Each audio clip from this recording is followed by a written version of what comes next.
নমস্কার বন্ধুরা, কিচেন টেকনিকে আপনাদের সবাইকে স্বাগত। আমি মধুমিতা।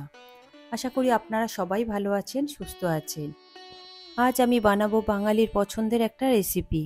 যে কোনো মাংসের রেসিপিকে টেক্কা দেবে। চলুন দেখে নেওয়া যাক আজকের রেসিপি। নিয়েছি 500 গ্রাম পরিমাণে শঙ্কর মাছ। শঙ্কর মাছটা খুব ভালোভাবে ধুয়ে পরিষ্কার করে নিয়েছি। এরপর দিয়ে দেব হাফ চা চামচ হলুদ গুঁড়ো, হাফ চা চামচ পরিমাণে নুন আর হাফ চা চামচ পরিমাণে লাল লঙ্কার গুঁড়ো। আর সঙ্গে দিয়ে দেব 1 চা চামচ পরিমাণে লেবুর রস। এগুলো সবকটা উপকরণ দিয়ে আমি ম্যারিনেট করে রাখবো 10 থেকে 15 মিনিট। লেবুর রসটা দিলে মাছের যে একটা আঁশটে গন্ধ থাকে, সেই গন্ধটা আর থাকে না।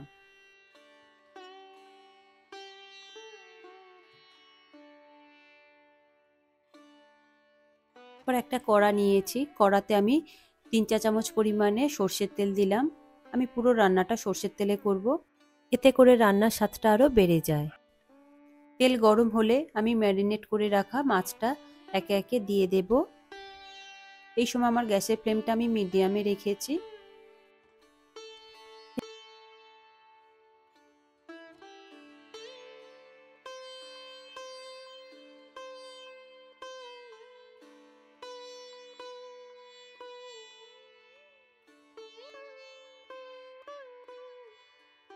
দেখুন মাছগুলো আমার একটা সাইড ভাজা হয়ে গিয়েছে লাল করে।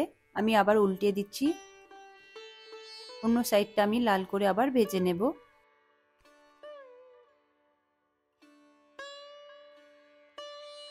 এখন মাছটা আমার ভাজা হয়ে গিয়েছে। এবার একে একে আমি তুলে নেব।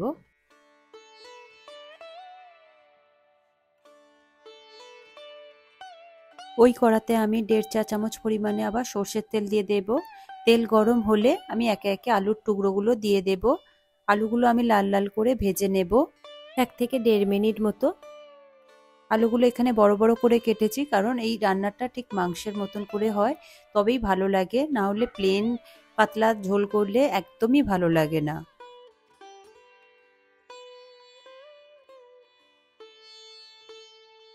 আলুগুলো আমার দেখুন ভাজা ভাজা হয়ে গিয়েছে। এরপরে আমি আলুগুলো একে একে তুলে নেব।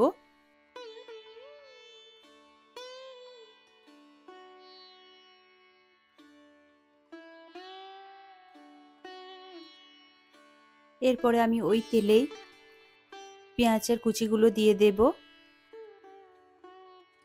পেঁয়াজটা আমি গোল্ডেন ব্রাউন করে ভেজে নেব। দেখুন আমার পেঁয়াজটা ভাজা ভাজা হয়ে গিয়েছে।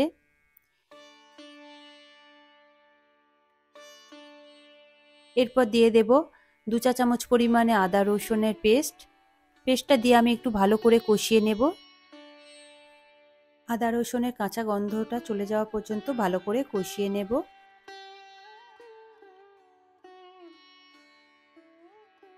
কষানো হয়ে গেলে এরপরে দিয়ে দেব কুচিয়ে রাখা টমেটো। আমি এখানে একটা বড় সাইজের টমেটো দিয়েছি।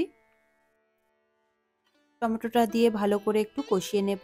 এই সময় গ্যাসের ফ্লেমটা আমার লো টু মিডিয়ামে রয়েছে।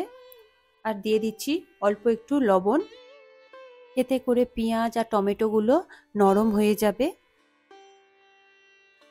তারপর আমি একটু ঢাকা দিয়ে দেব কয়েক সেকেন্ডের জন্য। দেখুন মশলা থেকে আমার তেল ছেড়ে দিয়েছে।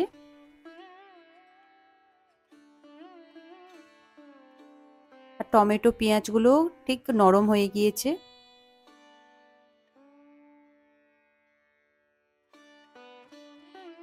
এই সময় গ্যাসের ফ্লেমটা আমি লোতে রেখে আমি দিয়ে দিচ্ছি 1 চা চামচ পরিমাণে নুন, 1 চা চামচ পরিমাণে লাল লঙ্কার গুঁড়ো। নুন এবং ঝালটা নিজেদের স্বাদ মতো দেবেন। 1 চা চামচ পরিমাণে জিরে আর ধনের গুঁড়ো,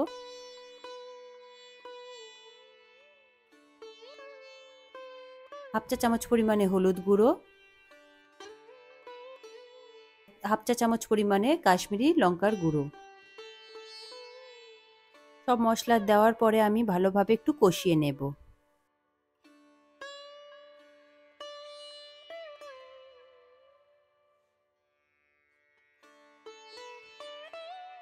কষানো হয়ে গেলে আমি দিয়ে দেব হাফ চা চামচ পরিমাণে চিনি। মশলা থেকে আমার তেলটা ছেড়ে দিলে তারপর দিয়ে দেব চিড়ে রাখা 4টে কাঁচা লঙ্কা দিয়ে আরও একটু ভালোভাবে কষিয়ে নেব। এই সময় গ্যাসের ফ্লেমটা আমি লোতে রেখেছি। 3 থেকে 4 মিনিট মতো আমি মশলাটা ভালো করে কষিয়ে নিয়েছি। এরপর দিয়ে দেব পরিমাণ মতন জল। তো এখানে মাছের তরকারিটা একটু কষা কষা হবে, খুব বেশি জল দেব না।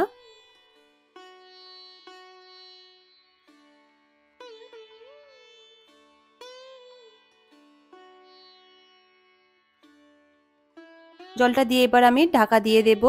আমি ঝোলটা একটু ফুটতে দেব। দেখুন ঝোলটা আমার ফুটে উঠেছে। ঢাকা খুলে দেখব ঝোলটা আমার ভালো মতো ফুটে গিয়েছে। এরপরে আমি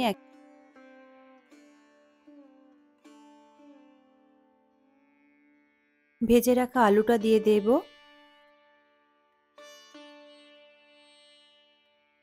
এরপর দিয়ে দেব ভেজে রাখা শঙ্কর মাছ। আলু আর মাছ একসঙ্গেই আমি ফুটতে দেব, যেহেতু আলুটা আমার ভেজে রাখা রয়েছে তাই সিদ্ধ হতে বেশি সময় লাগবে না।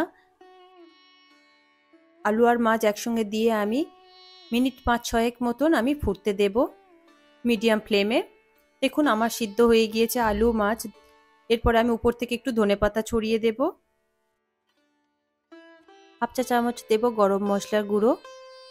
রান্নাটা আমার কমপ্লিট হয়ে গিয়েছে। এই রেসিপিটা কেমন লাগলো কমেন্টে অবশ্যই জানাবেন।